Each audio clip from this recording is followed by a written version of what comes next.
పవన్ కళ్యాణ్ మాత్రం తన జీవిత కాలం గుర్తుపెట్టుకోదగినటువంటి మెమరీ నరేంద్ర మోడీ గారు ఇచ్చారు.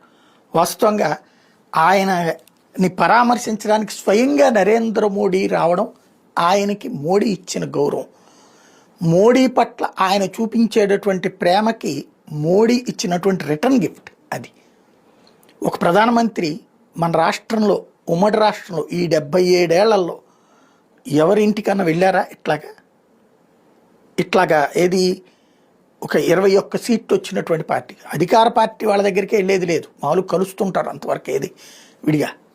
అట్లాంటి ఒక అద్భుతమైన అవకాశం, కుటుంబాన్ని ప్రేమగా పలకరించడం, ఒక్కొక్కళ్ళతో మాట్లాడడం, వాళ్ళ కుమార్తెలు ఏం చదువుతున్నారు ఇవన్నీ తెలుసుకోవడం, వాళ్ళ అబ్బాయి ఏం చదువుతున్నాడో తెలుసుకోవడం, అందరితో అభిమానంగా మాట్లాడడం, ఆప్యాయంగా మాట్లాడటం, ఇది మోడీ గారు ఆయనకి ఇచ్చిన గౌరవం.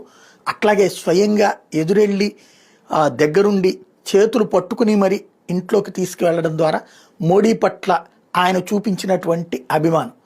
ఇద్దరూ కూడా ధన్యులే. మోడీ ఆయన ఇంటికి రావడం అనేది పవన్ కళ్యాణ్ జీవితంలో ఒక మధురమైనటువంటి ఘట్టం.